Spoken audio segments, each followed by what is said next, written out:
Good morning. Today is Monday, the 8th day of Shevat, and we continue in chapter 18 that we started yesterday. Now, the Rebbe in this chapter came to the next level of explaining how it is easy and close to every Jew to serve Hashem. That the pasuk says, the verse says, Ki korev elecha adavar me'od. It is very near to you, the thing, which is serving Hashem with love and fear, to be a complete servant of Hashem. How is it close?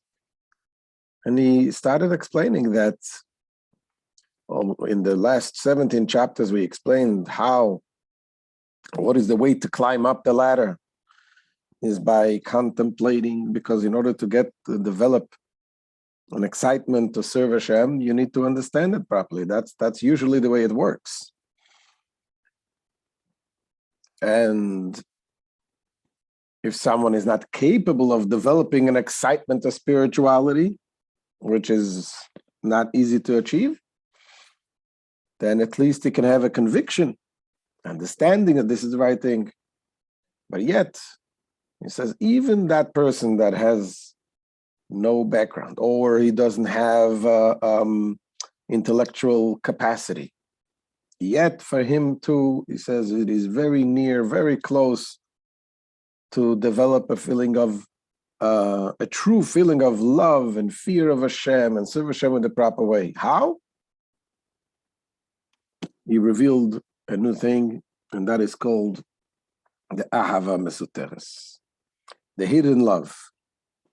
So that's what we spoke yesterday. There is a hidden love that is in every single Yid, every single Jew has it. The hidden love to Hashem. And we left off with 4 questions that the Alter Rebbe was asking yesterday that we need to understand about this hidden love. It says, number 1, where is it coming from? What is the root? What is the source of this hidden love? Because we know everything, a love that comes from, a love that we are familiar with is a love that is developed through intellect. When you understand something deeply, when you appreciate someone, you know something is a kind person, you develop a feeling of love. So the understanding leads to the love. And we also need to understand what is the character of this love. In other words, what does this love want? What is the meaning of this love? And number 3, we need to understand, we focused on this question, how is it an inheritance? We said this is a love that we inherited from our patriarchs. How exactly do you inherit love? And number 4, we're going to go back to question number 3. But first, in the question number 4 was, how is it including also fear of Hashem? Because he said it is easy to everyone, even the most simple person that has no background, no intellectual capacity, to develop both fear and love of Hashem. And why? Because he has the hidden love. So how is in the hidden love how is it included in there also the fear of Hashem? But back to question number 3, asking what does it mean that this is an inheritance? So we touched on it yesterday, that normally what does a person inherit from his ancestors? You can inherit a character. If the father is kind, if the mother is kind, chances are that the child also will have a kind character. There is things you can develop, the physical appearance. Things that are in the DNA, you can develop that goes over to the children. But when it comes to the love of Hashem, like we said, love of something more spiritual, which in order to get there, it takes an understanding. And this is something that is not necessarily given over to the children. I mean, you can think about it this way, a child loves his grandparents. The father doesn't necessarily love the child's grandparents. I've known some people that don't love the father-in-law or the mother-in-law. I mean, this is something that you don't necessarily give over. When it comes to understanding, when it comes to beliefs, it's something that doesn't necessarily give over in the nature. So how is it that we're saying that this love, the hidden love, is given over like in the DNA? Like every Jew is born with it. He receives it from the patriarchs. And that's what the Alter Rebbe is going to explain today's class. And he says that what happened was Avraham Avinu, he developed, after climbing the ladder and connecting to Hashem, he reached the level of becoming completely nullified to Hashem, and his character changed. His essence of who he is changed. It became, he calls it Merkava la Hashem, a wagon, a chariot to Hashem, completely nullified to Hashem. So his identity became a godly identity, and that was, because he was completely nullified to Hashem, that became his character. And that became part of him, and that is something that Hashem gave to all of his descendants, that every single Jew that is born with that identity, with that essence of a Yiddish soul, a Yiddish neshama. So let's see inside the way the Alter Rebbe explains this.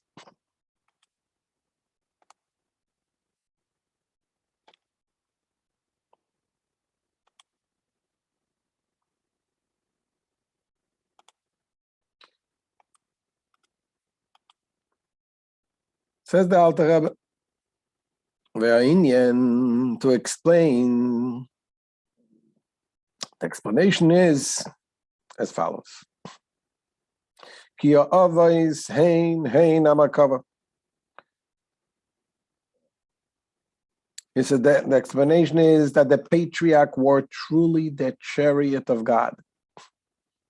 Meaning, they were completely subservient to him, and they had no other will but the divine will.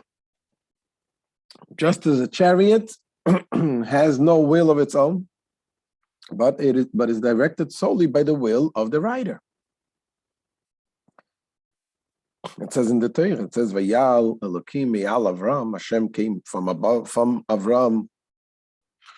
And that's what it explains in the Kabbalah, is that the Avram was like a chariot for Hashem. He was completely nullified, just like a wagon doesn't have its own will.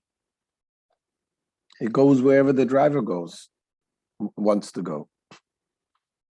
And the same thing, Avram completely nullified his own will and his own everything. He nullified them to Hashem.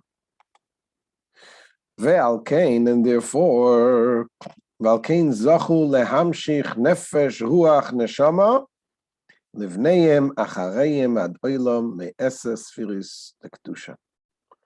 Therefore, they merited the privilege of drawing down for all subsequent generations of their descendants forever. And nefesh, ruach, and neshama, the different levels of the soul.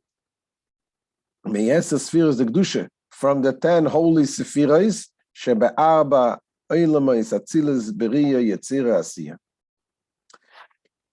And this is from the 4 worlds of Atzilus, Beriya, Yetzira, and Asiya. L'kol echad ve'echad kefi madrigasai or kefi ma'asav. And that goes in these 4 worlds, from which the sephiras within these worlds, the soul originates. Each individual according to his level and according to his needs. What does it mean? that yes, there are different levels of neshamas, and the difference in the levels of the neshamas, that is depending on the type of the level of revelations of the soul to the person. Different people some people have higher revelation of the godly neshama. Some people have lower revelation based on the different people. And also it's based, kefi ma'asav, he says, also based on the action of the people. Meaning, it could be a person who has a lower revelation of the soul, but then when his actions, his study of Torah and his mitzvahs and his self perfection, when he works on himself, he's able to develop and receive a higher level of more revelation of his neshama and reach a higher level. So people can climb up and with the revelation of their soul through their actions, through the deeds that they do in their lifetime. But the bottom line is, what he's saying here is just like a human being. We have 5,782 years since Adam and Chava, Adam and Eve. Never ever since Adam and Chava, was ever an animal born from a person. Because there's things that comes, the essence of humanity, that is, a human being is born. And the same thing says the Alter Rebbe here, that this is what happened by Avraham. Avraham, up until the age of 75, he was climbing up the ladder and with his understanding, developing feelings of love and fear of Hashem and so on. But when he reached that level of completely nullified to Hashem gave him a different identity. In other words, in his DNA, there was this spiritual neshama that was revealed, and that became part of him because he was so nullified to Hashem. And that's why he was able to give this to all future generations, no matter how many thousands of years pass by. This is given over to every Jew. Continues Alter Rebbe. Ba'al kalpanim, afilu lekal shebekalim, upoishe Yisrael, nimshach bezivugam nefesh, the malchus, the asiyah. At any rate, even the unworthiest and most sinful Jews, they draw down by the marital union a nefesh from the level of nefesh, of malchus, of asiyah. Asiyah being the lowest of the world, and the nefesh is the lowest part of the soul. But something is there even for the lowest. The attribute of royalty of the world of action. So even the most lowest level of a person, he receives that neshama, and that neshama is connected with the highest level of the neshama. This is the lowest level of the holiness of the world of asiyah, world of action. Even though it's the lowest, since the Malchus is one of the 10 holy sephiros, and we know the holy attributes are all interconnected, and therefore he klula mikulan game chachma asiyah. So the lowest level of asiyah, is compounded of all other levels in asiyah, including chachma of asiyah. Chachma is the highest level. Chachma is the wisdom. So it includes in the lowest level the part of the chachma of asiyah. Because like you said, in the holiness, they're all inclusive. They're connected, they're interconnected with each other. Which in the chachma of asiyah, melubeshes chachma de malchus d'atzilus. With chachma of asiyah, the chachma of the lowest world, is clothed chachma of malchus of atzilus. Atzilus is the highest world. So the Chachma of Malchus Atzilus is enclosed in the Chachma of Asiya. Shebeseicha Chachma de Atzilus, and in Chachma of Malchus of Atzilus. And again, each world of the four worlds, Atzilus, Bri, Yitzir, Asiya, each one of them has 10 attributes. Malchus is the lowest of the 10. So the Malchus of the 10, the Malchus of Atzilus, has in it the Chachma of Malchus of Atzilus, and in Chachma of Malchus of Atzilus, you have the Chachma of Atzilus, the highest level of Atzilus. Sheba Meir Oir Ein Sof Baruch Hu Mamish. In turn, it is illuminated by the actual light of the blessed Ein Sof. Kedichsiv Hashem b'Chachma Yosad Eretz. As it is written, God in His wisdom founded the earth. So we see that the earth, which refers to the lowest level, is founded with what? With Chachma. Chachma is the highest level. Vekulam bechachma asisa. And also there's another verse that says, it's further is written, in wisdom you have made them all.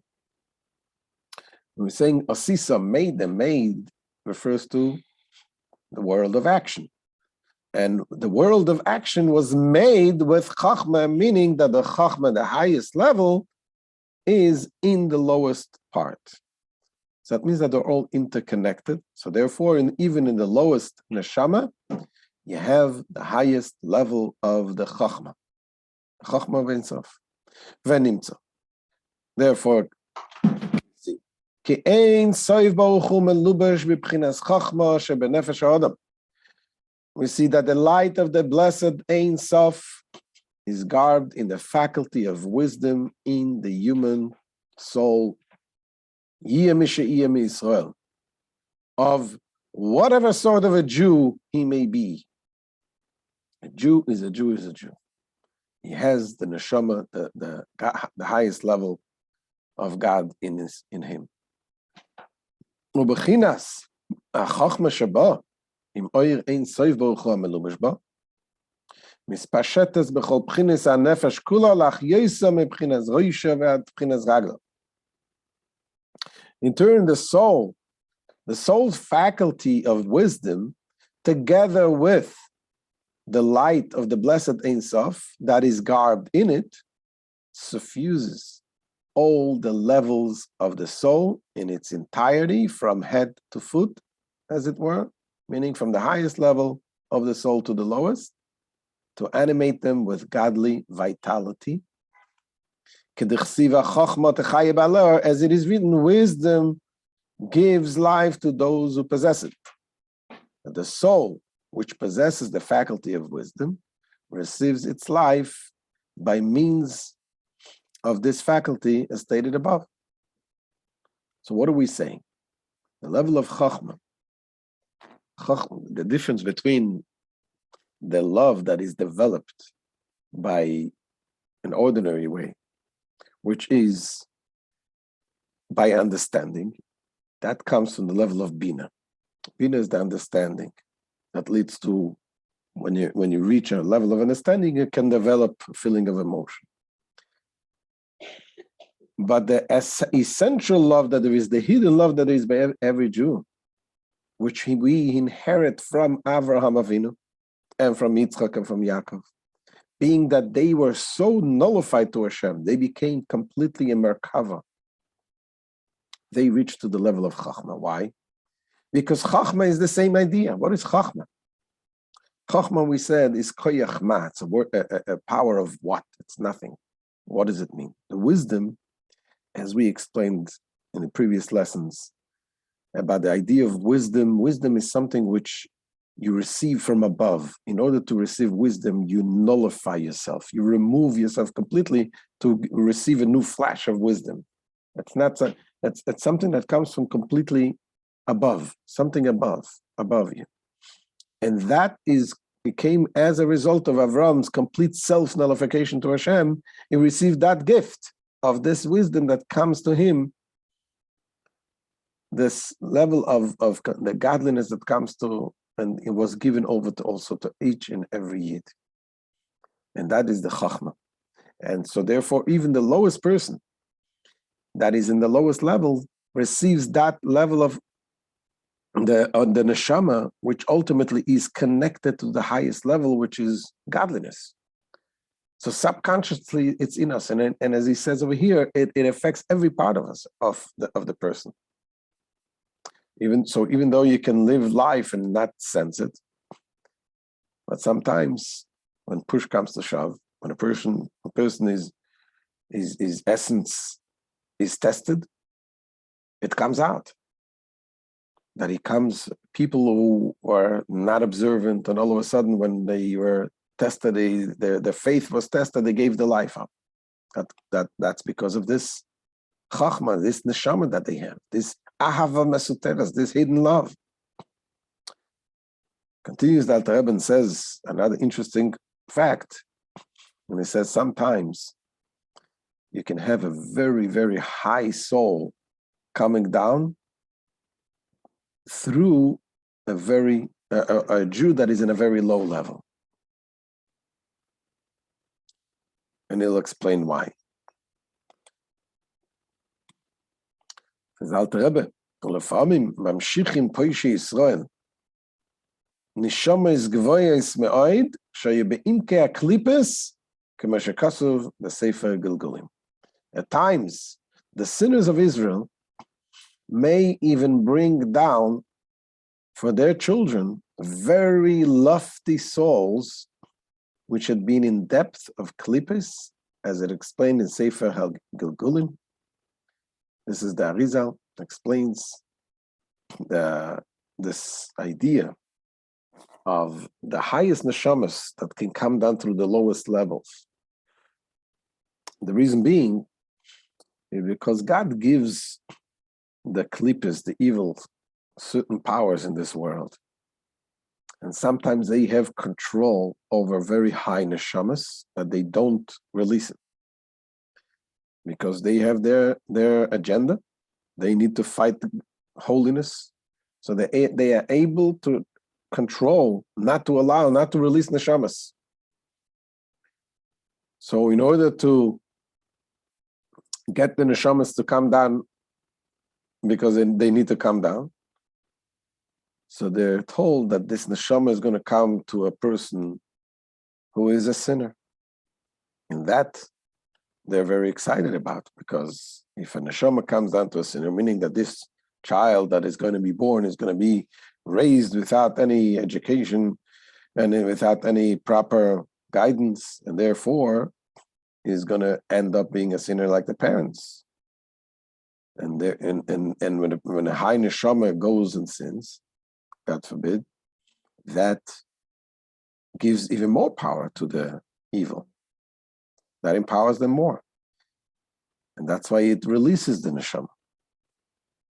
Nevertheless, the neshama, being that it's such a holy neshama, it has the ability to break through and overcome the challenges and the difficulties that it has when it grows up. And the stories, some tzaddikim, that they were able to identify. And at a certain neshama that is in a certain place that has a very high neshama, and they did everything to get this neshama back and to bring it back to Yiddishkeit. Today we see so many Yidden coming out of nowhere, coming back to Yiddishkeit, and stories that you find, people that I personally meet, even just this last week, meaning people that are really completely extraordinary circumstances that got them to come from the certain countries to come and to somehow to develop a feeling and connection to their desire to learn more about the Jewishness. Because we're living already close to Mashiach, and we say, Ve'atem to look to echad beis Yisrael. Hashem says it will collect every single neshama. So this is the end of today's shir. We can get a real good appreciation of what we possess. We possess the ava, mesuteres, the hidden love. We have the neshama. And when we learn about it, and when we share this, we are able to tap into this neshama, and together, with joint efforts, will bring the revelation of Mashiach. Thank you so much for joining. Mirz Hashem, God willing, tomorrow morning, 9, 10 a.m., same time, we'll be in Mirz Hashem.